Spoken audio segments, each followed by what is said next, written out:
ആരോ വന്നല്ലോ. അത് സഞ്ജുവാ. അവൻ അവളെ കൂട്ടിക്കൊണ്ടു പോകാനാണ് വന്നതെങ്കിൽ നീ എതിരൊന്നും പറയരുത്. നാണമില്ലേ പ്രഭയ്ക്ക് പിന്നെ അവനെ ന്യായീകരിക്കാന്? മകളുടെ ഭാവിയാണ് പ്രധാനമെങ്കിൽ ചിലപ്പോ നാണക്കേട് സഹിക്കേണ്ടി വരും. നാണം കെട്ട് ജീവിക്കേണ്ട ഗതികേട് എനിക്കും എന്റെ മോക്കം വന്നിട്ടില്ല.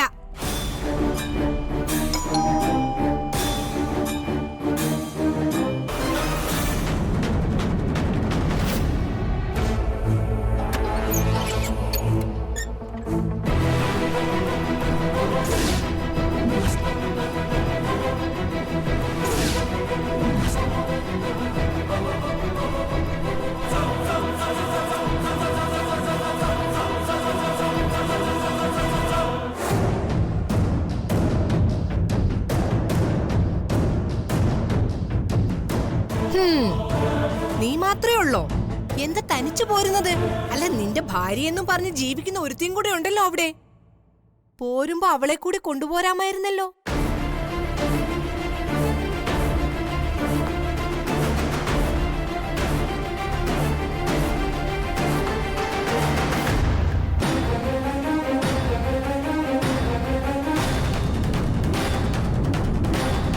വല്യപ്പച്ചി എന്ത് വേണമെങ്കിലും പറഞ്ഞോ, കേൾക്കാൻ ഞാൻ തയ്യാറാ. എന്റെ ഭാഗത്ത് നിന്ന് ഞാൻ അറിയാതെ സംഭവിച്ചൊരു തെറ്റിന് സ്വാതിയോട് സോറി പറയാനാ ഞാൻ വന്ന. ഇതാണോ നീ അറിയാതെ സംഭവിച്ചെന്ന് പറയുന്ന തെറ്റ്? നാലാൾ അറിയ നീ കഴുത്തിലെ താലി കെട്ടിയ പെണ്ണാ ശ്രീകുട്ടി. സ്വബോധം പോലും നഷ്ടപ്പെട്ട ഒരു പെണ്ണ്. നീയാണ് ഭർത്താവെന്നും പറഞ്ഞ് ആ വീട്ടിലെ സർവ്വ സ്വാതന്ത്ര്യത്തോട് ജീവിക്കുമ്പോ അത് അംഗീകരിച്ചു കൊടുക്കുകയല്ലേ നീ നിന്റെ അമ്മയും കൂടെ ചെയ്യുന്നത്? ഇങ്ങനെ ഒരു സംഭവം ലോകത്ത് എവിടെയെങ്കിലും കേട്ടിട്ടുണ്ടോ?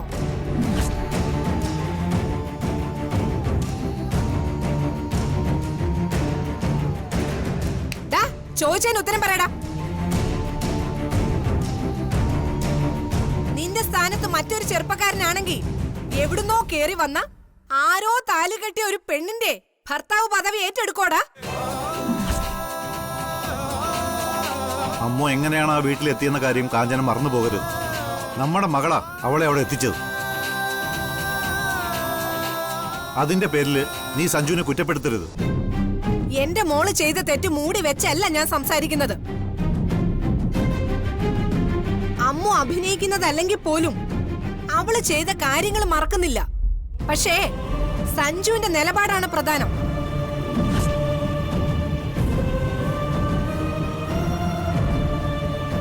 എങ്ങനെ താലി കെട്ടാത്ത ഒരു പെണ്ണിന്റെ ഭർത്താവായി അവള് പറയുന്നതിനൊത്ത് തുള്ളാൻ ഇവൻ എങ്ങനെ കഴിയുന്നു?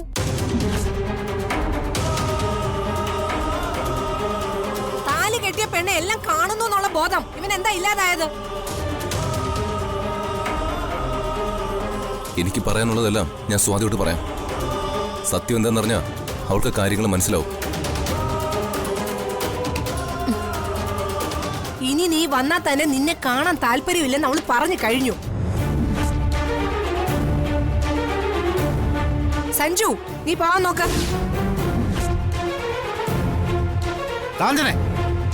പ്രഭ ഒച്ച വെച്ചിട്ടൊന്നും കാര്യമില്ല. ശ്രീകുട്ടി തന്നെ എന്നോട് ഇത് പറഞ്ഞത്. നീ ചെന്ന് അവളോട് സംസാരിക്കടാ. നിന്നെ ആരും തടയില്ല. അച്ഛാ,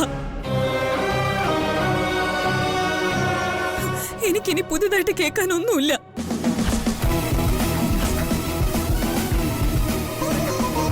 സഞ്ജു, ദയവായി ഒന്ന് പോ.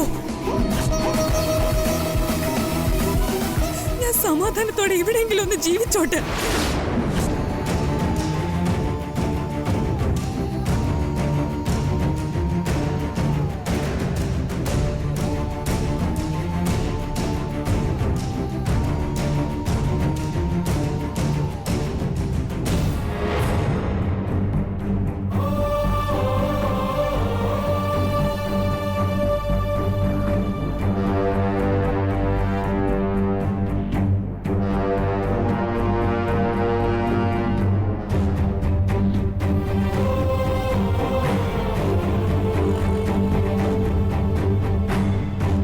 സഞ്ജു,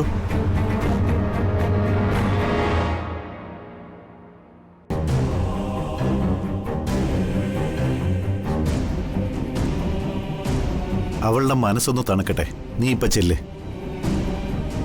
സംഭവിച്ചതൊക്കെ സ്വാതിക്ക് സഹിക്കാൻ കഴിയുന്ന കാര്യമല്ലെങ്കിൽ ഇതില് ആരാരെ കുറ്റം പറയുമെന്ന് എനിക്കറിയില്ല. അമ്മുവിന്റെ ഭാഗത്തുനിന്ന് ചിന്തിച്ചാ അവളൊരു ഭാര്യയാണ്. അവളുടെ ഭർത്താവിന്റെ വിശേഷങ്ങളിൽ അവൾക്ക് തന്നെയാണ് മുൻതൂക്കം. ശ്രീകുട്ടിയെ സംബന്ധിച്ച് നിന്നോടുള്ള സ്നേഹം പ്രകടിപ്പിക്കാൻ അവൾക്ക് കൈവന്ന സന്ദർഭമായിരുന്നു നിന്റെ ബർത്ത്ഡേ. ഇതിനിടയിലെ ആരോ പ്ലാൻ ചെയ്ത കുഴിയില് നീയും വീണു.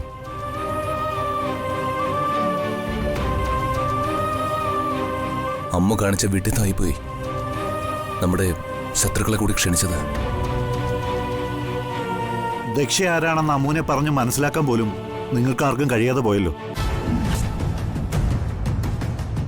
കുടുംബത്തെ തകർത്ത് കളയാൻ നടക്കുന്ന ശത്രുവാണ് ദക്ഷയെന്ന് അമ്മുവിനെ ബോധ്യപ്പെടുത്തി കൊടുത്തിരുന്നെങ്കിൽ അവള് ദക്ഷയിൽ നിന്ന് അകലം പാലിക്കുമായിരുന്നു.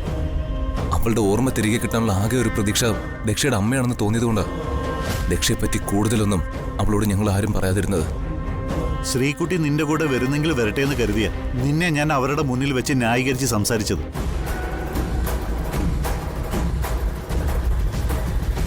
എല്ലാം വരുത്തി വെച്ചത് നീ തന്നെയാണ്. അതിൽ നിന്നും ഒഴിയാനൊന്നും നിനക്ക് കഴിയില്ല.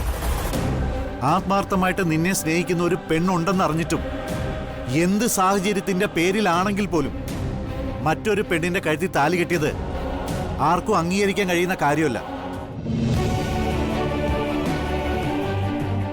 എങ്ങനെയൊക്കെയോ ആ പെണ്ണ് നമ്മുടെ കുടുംബത്തിലൊരു അംഗമായി. മറ്റാർക്കും ചെയ്യാൻ കഴിയാത്ത ഒരുപാട് കാര്യങ്ങൾ അവൾ നമ്മുടെ കുടുംബത്തിന് വേണ്ടി ചെയ്തു. എല്ലാം സമ്മതിക്കാം.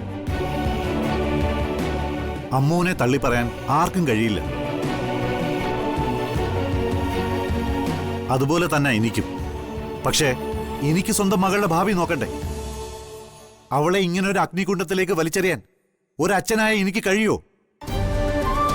അമ്മുവിന് ഓർമ്മ ഇന്ന് കിട്ടും നാളെ കിട്ടുമെന്ന് കരുതി എത്ര കാലമാണ് ജീവിക്കാൻ കഴിയുന്നത്?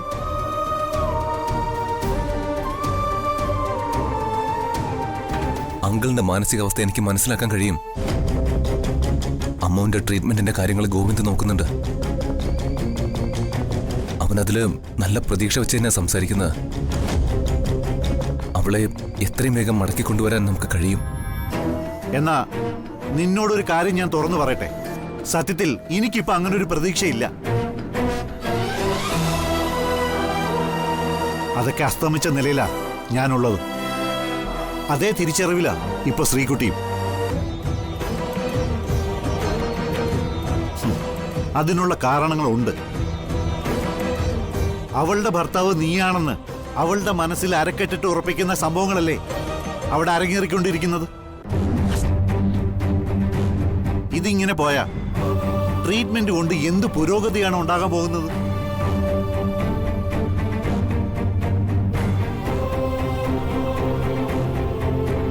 നിനക്ക് ഞാൻ കുറച്ച് സമയം കൂടെ തരാം. അതിനുള്ളിൽ അമ്മുവിന്റെ ട്രീറ്റ്മെന്റ് ഫലം കണ്ടിരിക്കണം.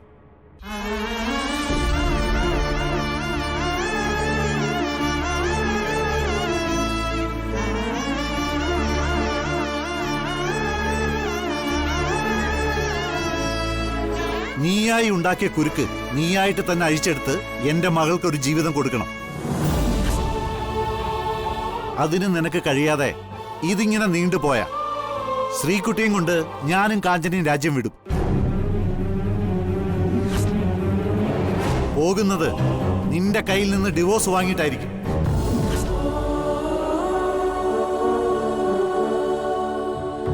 പിന്നീട് ഞങ്ങളുടെ ഒരു മടങ്ങി വരവ് ഉണ്ടായിരിക്കില്ല സഞ്ജു.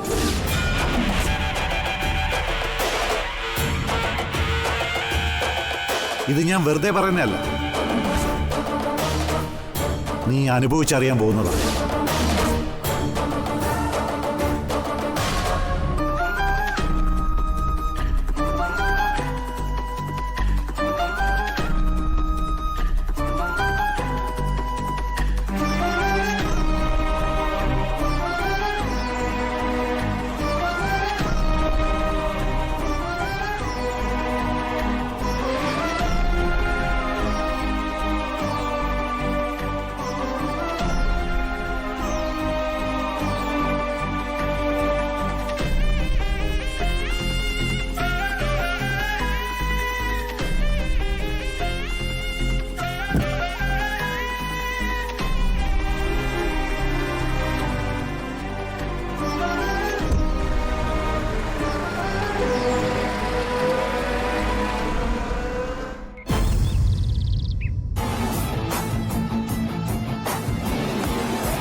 എന്തായാലും മോളെ, നിന്നെ ഞാൻ സമ്മതിച്ചിരിക്കുന്നു. ആ സ്വാതി മംഗലശ്ശേരിയുടെ പടിയിറങ്ങി പോയല്ലോ. ഇപ്പൊ അമ്മയുടെ ഏറ്റവും വലിയ സന്തോഷം അതാ. ഇനി അവളുടെ ഒരു തിരിച്ചുവരവ് മംഗലശ്ശേരിയിൽ ഉണ്ടാവരുത്. ഇല്ല മമ്മി, അവൾ ഇനി തിരിച്ചു വരില്ല. അതിന് ഞാൻ നിന്നെ അഭിനന്ദിക്കുന്നു. നിനക്കൊരു പാർട്ടി തന്നെ മമ്മി ഒരുക്കുന്നുണ്ട്. ഞാൻ മനസ്സ് തുറന്ന് ആഹ്ലാദിക്കണമെങ്കിൽ സഞ്ജു 2 ഭാര്യമാരും ഇല്ലാതെ ഒറ്റപ്പെടണം. കാര്യങ്ങൾ നമ്മൾ അവിടെ കൊണ്ടെത്തിക്കും മോളെ. കവിതയെ നമ്മൾ പിണക്കാതെ കൂടെ കൊണ്ടുപോണം. അവള് മംഗലശ്ശേരി ഒന്നോടെ വിഴുങ്ങാനാ കാത്തിരിക്കുന്നത്. സഞ്ജുവിനെ ബ്ലാക്ക്മെയിൽ ചെയ്ത് കവിത സ്വത്തുക്കൾ തട്ടിയെടുത്താൽ അവള് പിന്നെ നമ്മുടെ ശത്രുവാവും. ശരിയാ, ഗൗതമംഗളിനെ പോലും ചിലപ്പോ കവിതാന്റെ വേണ്ടാന്ന് വെക്കും. ഞാൻ ഇത് മമ്മിയോട് പറയാനിരുന്നതാ. അവള് മംഗലശ്ശേരിയിലെ വിത്താണെന്ന് എനിക്കറിയാഞ്ഞിട്ടാണോ? ഞാൻ അവളെ പൂർണ്ണമായും വിശ്വസിച്ചിട്ടില്ല. സഞ്ജുവ ലക്ഷ്മിയുടെ ഭർത്താവാണെന്ന കാര്യത്തിൽ കവിതയ്ക്കിപ്പോ സംശയം മാത്രമേ ഉള്ളൂ. ആ സംശയം ഇല്ലാതാക്കാനാ ഞാൻ ഇപ്പോഴും ശ്രമിച്ചുകൊണ്ടിരിക്കുന്നത്. കവിത ആ സത്യം തെളിവോടെ തിരിച്ചറിഞ്ഞാൽ സ്വാതിയുമായുള്ള സഞ്ജുവിന്റെ ഈ ബന്ധം അവസാനിക്കുമെന്നല്ലാതെ നമ്മളൊന്നും നേടാൻ പോകുന്നില്ല. കവിത പറഞ്ഞതുപോലെ ലക്ഷ്മിയെ ശ്രീദേവി മരുമകളായി അംഗീകരിക്കും. അതാണ് വിധിയെന്ന് സഞ്ജുവിനും കരുതേണ്ടി വരും. ലക്ഷ്മി ഐശ്വര്യമുള്ള പെണ്ണ്. അത് ഞാൻ അറിഞ്ഞത് വെച്ച് നോക്കുമ്പോ അവൾ ഏത് വീട്ടിലാണോ ഉള്ളത് ആ വീട്ടിൽ ഐശ്വര്യ ദേവത കുടികൊള്ളൂന്ന. മംഗലശ്ശേരിയിൽ നിന്ന് നമുക്കിനി പടിയിറക്കേണ്ടത് ലക്ഷ്മിയെ തന്നെയാ. ഞാൻ എന്തൊക്കെ ചെയ്തിട്ടും ഇന്നും മംഗലശ്ശേരിക്ക് ഒരു കോട്ടോ സംഭവിക്കാതിരിക്കുന്നതിന് കാരണം ലക്ഷ്മിയാ. അവള് തന്നെയാ ഈ ദക്ഷയുടെ ടാർഗറ്റ്.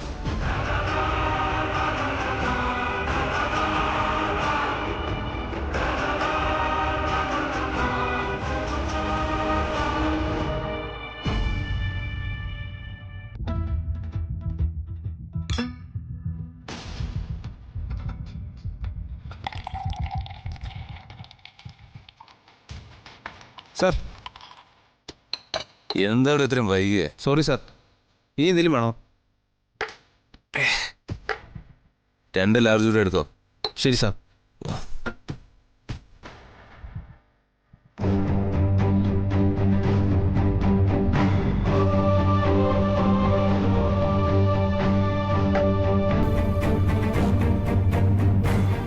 ഇനി നീ വന്നാൽ തന്നെ നിന്നെ കാണാൻ താല്പര്യമില്ലെന്ന് അവള് പറഞ്ഞു കഴിഞ്ഞു. സഞ്ജു, നീ പോവാൻ നോക്ക. അതിന് നിനക്ക് കഴിയാതെ ഇതിങ്ങനെ നീണ്ടുപോയ ശ്രീകുട്ടിയും കൊണ്ട് ഞാനും കാഞ്ചനയും രാജ്യം വിടും. പോകുന്നത് നിന്റെ കയ്യിൽ നിന്ന് ഡിവോഴ്സ് വാങ്ങിയിട്ടായിരിക്കും.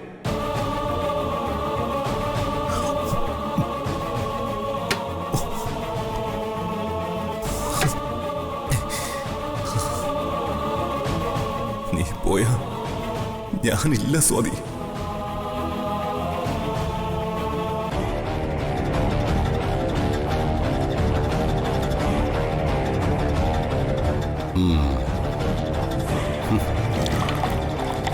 ആഹാ, സാറ് ഇവിടെ ഉണ്ടായിരുന്നു അല്ലേ?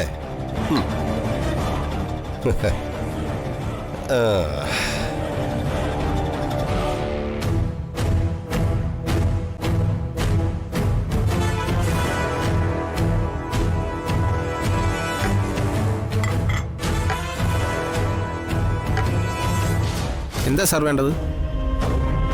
നീ പോയിക്കോ, എന്റെ സാറല്ലേ ഇവിടെ ഇരിക്കുന്നേ. ശരി ശരി സാർ. സാറ് ഇവിടെ ഇരിപ്പുണ്ടെന്ന് അറിയാതെ ഞാനിവിടെ വന്നിരുന്നത്. അതിന് എനിക്കെന്താടോ? ആ, ഇത് എന്റെ സ്വത്തൊന്നും അല്ലല്ലോ. അതല്ല, സാറിനെ പോലൊരാള് ഇതുപോലൊരു ബാറി വന്നിരുന്ന് കഴിക്കുക എന്ന് പറയുന്നത് എനിക്ക് ചിന്തിക്കാൻ പറ്റുന്ന കാര്യമാണോ? താൻ വിളിച്ച് പറയടോ തന്റെ മാഡത്തോട്. സഞ്ജു ഒരു ലോക്കൽ ബാറിലിരുന്ന് മദ്യപിക്കാന്ന്. ഇപ്പൊ ഈ വിവരം പുറത്തറിഞ്ഞാലൊന്നും ആർക്കും വലിയ അതിശയൊന്നും തോന്നില്ല സാറേ. ഓഫീസിലെ സ്റ്റാഫുകളായ ഞങ്ങളെ പോലുള്ളവർക്ക് മാത്രമേ ചെറിയൊരു അമ്പരപ്പുണ്ടാവുള്ളൂ.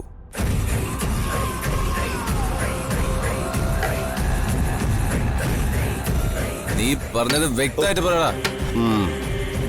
സാർ ഇപ്പൊ നല്ല ഫിറ്റാ. ഇനി ഞാൻ എന്തെങ്കിലും പറഞ്ഞ സാറിന് അതങ്ങ് കൊള്ളും.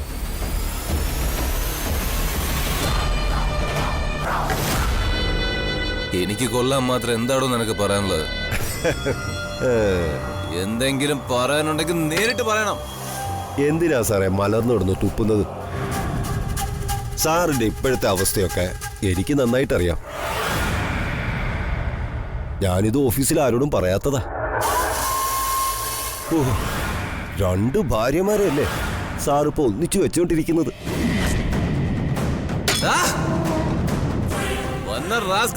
നീ എന്താണ് പറഞ്ഞേ?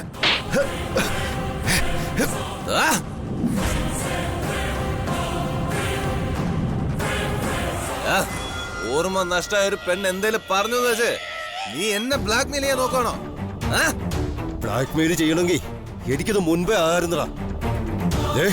ലച്ചു ആരാണെന്ന് അറിയാൻ കവിതമാണോ എന്നെ ലച്ചുവിന്റെ നാട്ടിൽ പറഞ്ഞു വിട്ടതാ. അവളുടെ ഭർത്താവ് നീയാണെന്ന് അറിഞ്ഞിട്ടും ഞാനത് കവിത മാഡത്തിനോട് പറഞ്ഞിട്ടില്ല.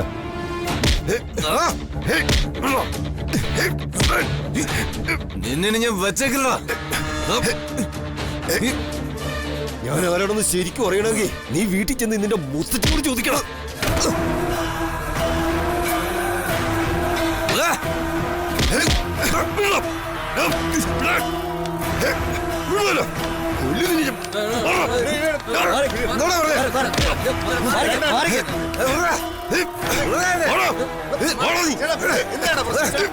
ഇവരെന്റെ മുഖത്തടിച്ച് നിങ്ങളൊന്നും കണ്ടില്ല.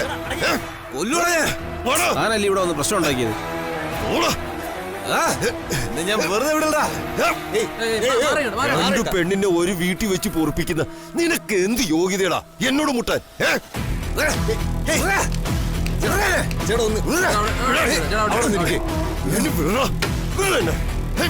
പിടിച്ചോണ്ട് പോയേ.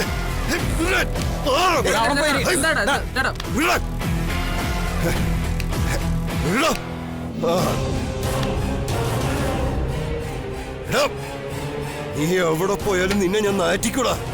സമാധാനത്തോടെ ജീവിക്കാൻ നിന്നെ ഞാൻ സമ്മതിക്കത്തില്ലടാ, കേട്ടോ?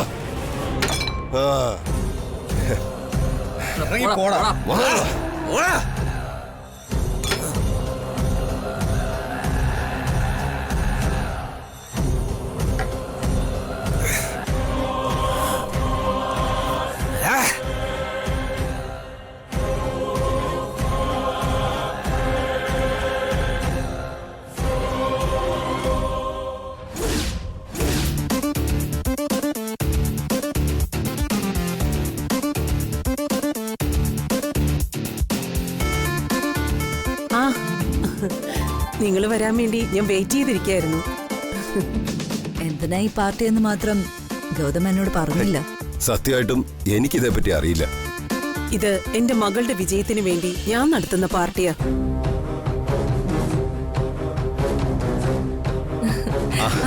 Hi uncle. Hi aunty. Hello. ദേ, ഇവളുടെ മനസ്സ് എത്രമാത്രം വേദനിച്ചിരുന്നെന്ന് അറിയാൻ കഴിയുന്നവരാ കവിതയും ഞാനും. ഒരു വിവാഹ പന്തലിൽ ജീവിതം സ്വപ്നം കണ്ടു കഴിഞ്ഞ 2 സാധാരണ പെൺകുട്ടികളായിരുന്നു ഞങ്ങൾ 2 പേരും. മനസ്സിൽ കൊണ്ടു നടന്ന സകല സ്വപ്നങ്ങളും ഒരിക്കൽ ചില്ലു കൊട്ടാരം പോലെ എന്റെ മുന്നിൽ വീണുടഞ്ഞു. അതേ അവസ്ഥയിൽ വിധി എന്റെ മോളെയും കൊണ്ടെത്തിച്ചു. അവിടെ നിന്ന് എന്റെ മകൾ ഒരു ഫീനിക്സ് പക്ഷിയെപ്പോലെ ഉയർന്നു പറക്കാൻ പഠിച്ചു. അതവളുടെ മമ്മിയിൽ നിന്ന് കിട്ടിയ പാഠമാവാം. അതിന് തെളിവായിരുന്നു മംഗലശ്ശേരിയിൽ നടന്ന സഞ്ജുവിന്റെ ബർത്ത്ഡേ.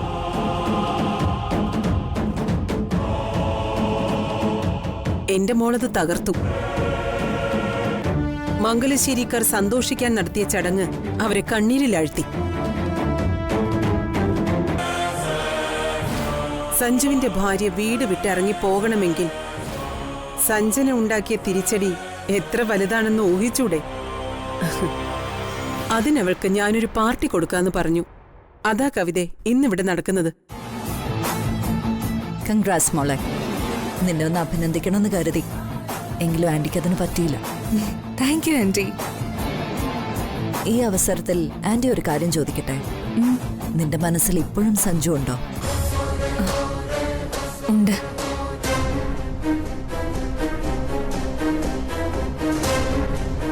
പക്ഷേ അത് ആന്റി കരുതുന്ന വിധത്തിലല്ല.